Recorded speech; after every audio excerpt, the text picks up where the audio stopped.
Ladies and gentlemen, the 2016 NBA champions, the Cleveland Cavaliers.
Ladies and gentlemen, the President and Vice President of the United States, accompanied by Dan Gilbert.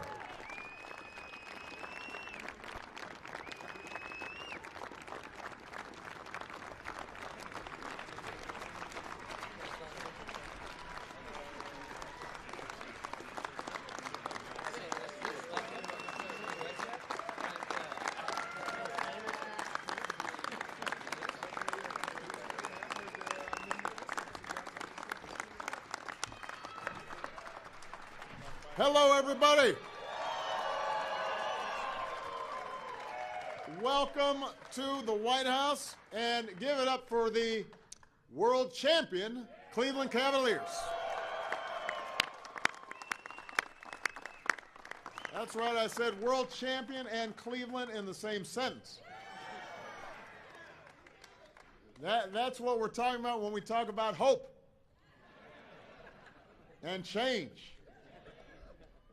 We've got a lot of big Cavs fans here in the house, including Ohio's Governor John Kasich and his daughters Emma and Reese. We got some outstanding members of Congress that are here, and obviously we want to recognize Cavs owner Dan Gilbert, who put so much of himself into trying to make sure this thing worked. One of the great general managers of the game, David Griffin. And the pride and joy of Mexico, Missouri, Coach Tyronn Lue.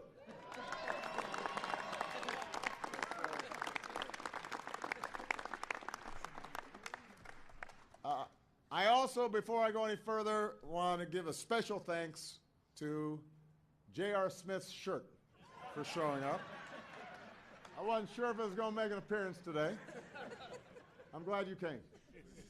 You're a very nice shirt. Last season, the Cavs were the favorites in the East all along, but the road was anything but stable. And I'm not even talking about what happened on the court.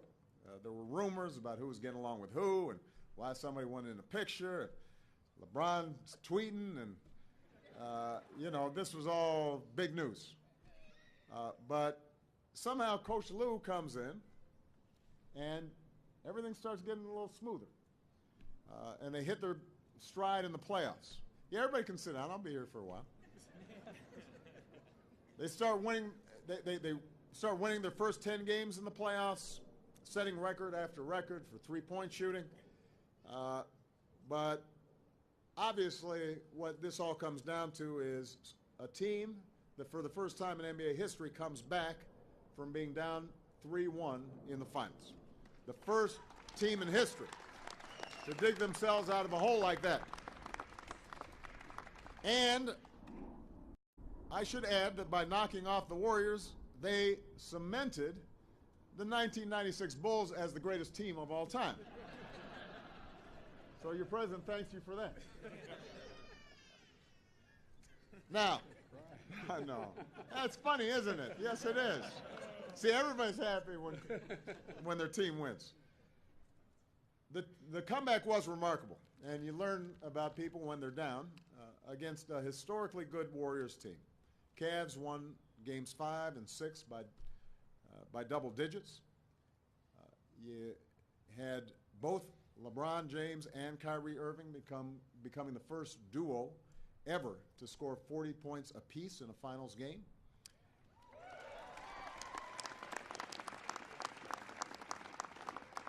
And then, in Game 7, the Cavs fall behind on the road, only to fight back and lock up the title with an unbelievable 2 minutes.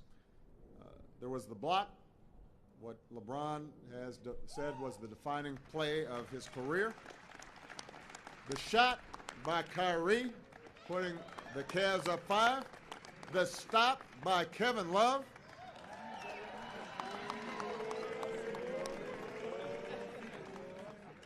Boy, I mean, Kevin was moving. I hadn't seen defense like that. But it wasn't just those outstanding players, not then and not throughout the year, because this was always a team effort. JR always seemed to hit those shots, you know, no, don't shoot that, and then it goes in, and man, that was a great shot.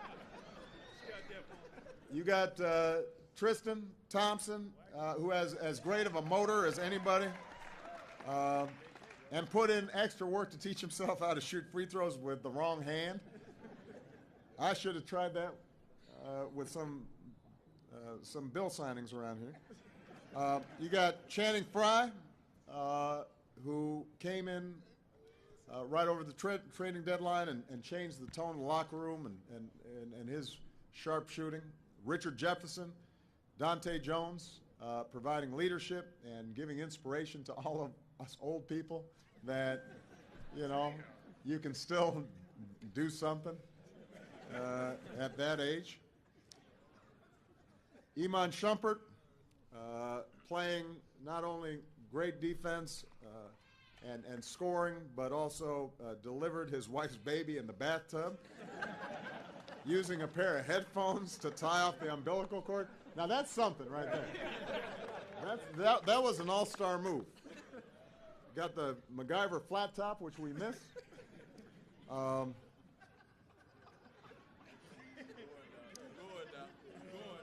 And of course,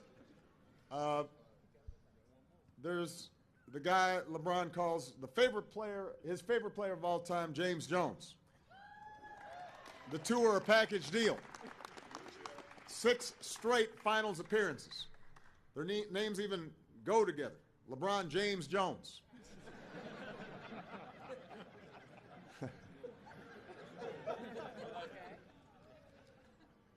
But the truth is, LeBron wouldn't be LeBron without his teammates. Kyrie, Kevin, Tristan.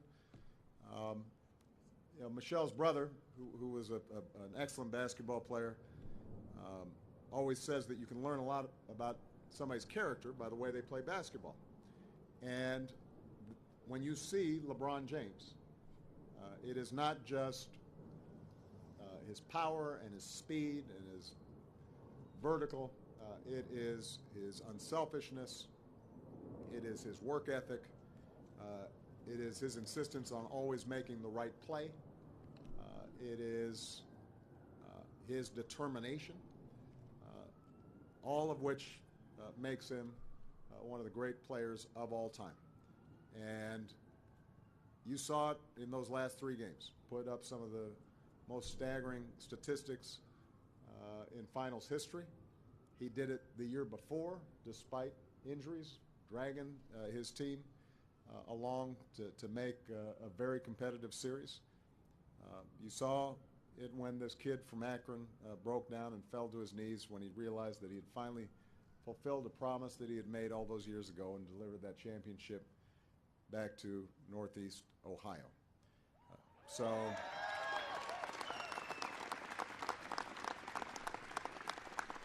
this is a player, and this is a team that knows what this title means to Cleveland.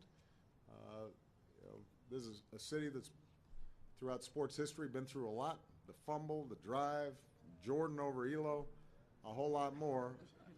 But through it all, Cleveland was always believe land, and that's why the Cavs have always given back to their fans and the community that's been so loyal to them.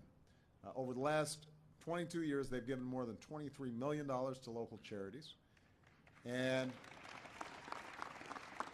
more than just the money, players and coaches have made about 200 visits annually to schools, hospitals, food kitchens, and more, including assisting educational programs that reach more than 100,000 kids in Northeast Ohio.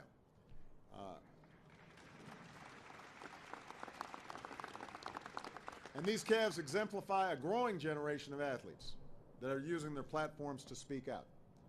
We've seen Kevin on combating campus sexual assault, LeBron on issues like gun violence and working with Michelle to help more kids go to school, go to college. His foundation is doing something incredible, paying college tuition for 1,100 kids from Akron.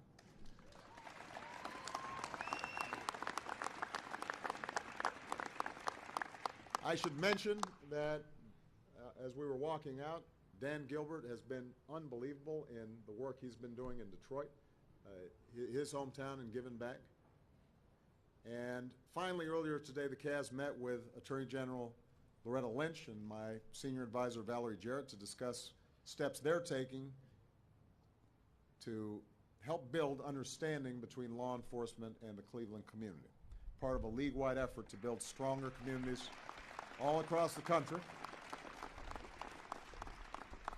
including holding open conversations so we can begin to bridge divides and diffuse tensions and see each other as one American family. It's really important work.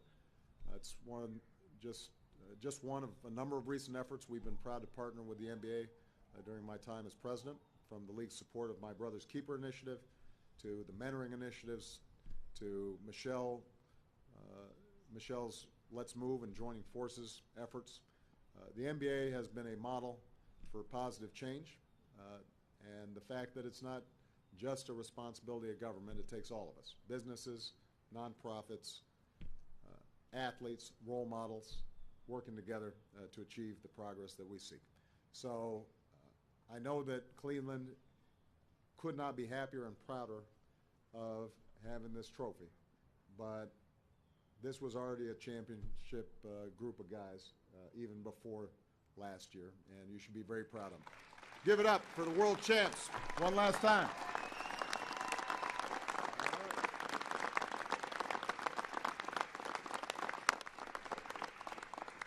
Dan, you want to say anything? Okay. You guys got anything to say?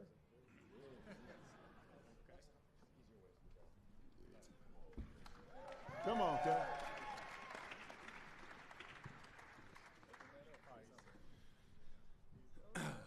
No, I'm not. So, from the 2016 World Champion Cleveland Cavaliers, we wanted to present this 16 Obama jersey. I like this. Come on, guys. You got anything else? Now, the only thing is, though, these sleeves get tight. Can I tear these out? You can rip it. Can I rip it? You can rip LeBron rips it. Yeah, I'll show you exactly how to do it. I'm joking. All right. Well, why don't we strike the podium here so we get a better picture? Team, come on up.